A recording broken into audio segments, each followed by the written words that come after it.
निरोग्लिया।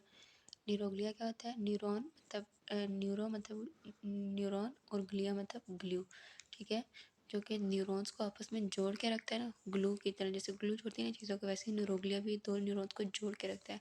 Supporting sales of nervous system होती है, इसकी डेफिनेशन है निरोग्लिया की, supporting sales of nervous system. Next इनकी प्रॉपर्टीज़ है कि ये नॉन एक्साइटेबल होते हैं, मतलब ये खुद जो होते हैं वो इम्पल्स को जनरेट नहीं करवाते, बल्कि ये सिर्फ उसको सपोर्ट करते हैं आगे पहुंचाने में। Do not transmit nerve impulse, बल्कि इनको सिर्फ ट्रांसपोर्ट करवाते हैं, transmit nerve impulse. Number of glial cells is 10 time greater than neuron.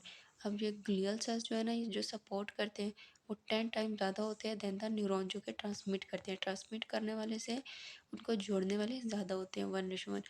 Main function क्या होता है ग्लियल सेल्स का? कि form myelin sheath. Myelin sheath आपने देखी थी, वो एक्सोन के गिर्द ऐसे करके ये ऐसे माइलिन शीथ थी, उसको क्या करता है? Myelin sheath which wraps around axon, जो कि एक्सोन के गिर्द होती है, axon to speed up electric impulses conduction, ठीक है। मेन फंक्शन क्या होता है ग्लियल सेल्स का? कि ये माइलिन शीथ बनाती है, myelin glial cells myelin sheath बनाती है, और ये माइलिन शीथ क्या करती है आगे से? इलेक्ट्रिकल इम्पल्सिस को कंडक्ट करने में, जल्दी कंडक्ट करने में, स्पीड अप करने में मदद देती है। और इस वाली टाइप को बोलते हैं ओलिगोडेंड्रोसाइट्स, ठीक है। कौन सी न्यूरोग्लिया की सेल टाइप है ये? ओलिगोडेंड्रोसाइटिक।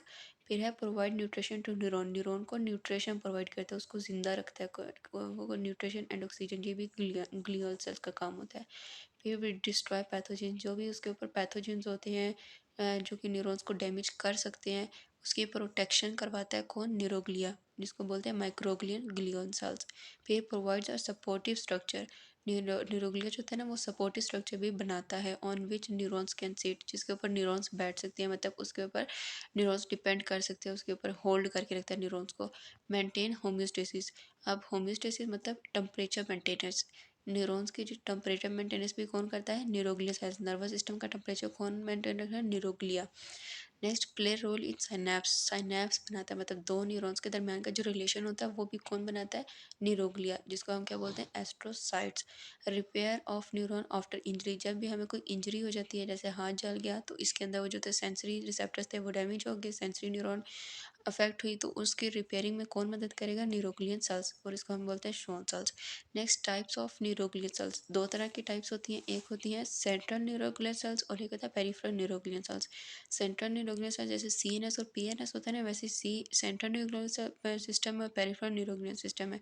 सेंट्रल में कौन कौन से होते हैं? एस्ट्रोसाइट्स, ओलिगोडेंड्रोसाइट्स, माइक्रोग्लियन और एपिडाइमल सेल्स, कुछ तो हम इस पर डिस्कस भी कर चुके हैं। और पेरिफेरल में श्वान्स और सैटेलाइट सेल्स होते हैं। अब हम इसको डिटेल में देखते हैं कि ये क्या होते हैं। सबसे पहले एस्ट्रोसाइट्स, एस्ट्रो का वर्ड याद रखने के, ये स्टार टाइप होते हैं, ठीक है, स्टार बना हुआ होता है। एस्ट्रो मीन स्टार, ठीक है, स्टार शेप्ड होती है। मोस्ट एबंडेंट, सबसे ज़्यादा जो न्यूरोग्लियन होते हैं ना वो स्टार शेप मतलब एस्ट्रोसाइट्स होते हैं। मेन सपोर्टिव टिश्यू होता है। हैज़ फाइन ब्रांचिंग, एस्ट्रोसाइट्स की भी फाइन ब्रांचिंग होती है processes eight there free and, जो उसका फ्री एंड होता है ना वहाँ पे उसकी फ्री ब्रांचिंग होती है। हैज़ स्मॉल स्वेलिंग, इसकी कुछ स्मॉल स्वेलिंग होती है, ठीक है, जैसे मैं आपको बना के दिखाती हूँ। अगर ये है ये, तो ये स्टार शेप, ये देखिए ये साइडों पे जिसके स्टार की जैसे वो बनी होती है, वैसे इसकी मतलब मैंने तो ज़्यादा बना दिया ना, ये इस तरह स्टार बना हुआ होता है। इसकी ये फाइन ब्रांचेज हैं और फ्री एंड है इसके, और स्वेलिंग है, यहाँ पे स्वेलिंग हुई होती है, ठीक है। फूड प्रोसेस जिसको बोलते हैं। फाउंड इन ब्लड वेसल्स, कहाँ पे पाया जाता है? ब्लड वेसल्स में पाया जाता है। और ब्लड ब्रेन बैरियर बनाता है, BBB, ये बहुत इंपॉर्टेंट है, blood brain barrier. Membrane that allow some substances, ये ब्लड ब्रेन बैरियर की डेफिनेशन है। वो मेम्ब्रेन जो कि अलाउ करती है सर्टेन सब्सटेंसेस को to enter in the brain, ताकि वो ब्रेन में एंटर हो सके, and stop some substances outside, और कुछ सब्सटेंस को, मतलब ये ब्लड ब्रेन बैरियर जो होता है ना, जैसे सिक्योरिटी गार्ड होता है ब्रेन का कैसे होता है कि ये अलाउ करता है कि कौन सी चीज़ ब्रेन में आएगी और कौन सी चीज़ ब्रेन से बाहर ही रहेगी। तो ये कौन बनाता है? एस्ट्रोसाइट, BBB बनाते हैं ब्रेन के लिए। फिर found by astrocyte food process plus blood capillary wall, ये बताया हुआ है कि ब्रेन BBB कैसे बनता है? एस्ट्रोसाइट के फूड प्रोसेस से और ब्लड कैपिलरी वॉल से। फिर अब एस्ट्रोसाइट का फंक्शन क्या होता है? Supportive network in brain, brain का क्या होता है? सपोर्टिव नेटवर्क होता है, कैसे? BBB बना के। Form BBB, maintain chemical environment of ECF, extra cellular fluid का जो केमिकल इन्वायरमेंट होता है ना, उसको मेंटेन रखते हैं। जैसे हमने पीछे पढ़ा था ना, होमियोस्टेसिस मेंटेन रखते हैं, तो वो एस्ट्रोसाइट्स की टाइप, जो न्यूरोग्लियल सेल्स की एस्ट्रोसाइट्स टाइप है ना, वो मेंटेन रखती है ईसीएफ के टेम्परेचर को। रिसाइकल न्यूरोट्रांसमीटर्स को क्या करते हैं, रिसाइकल करते रहते हैं। नेक्स्ट है ओलिगोडेंड्रोसाइट्स। इसकी न्यूरोग्लिया की नेक्स्ट टाइप है, सेकंड टाइप है ओलिगोडेंड्रोसाइट।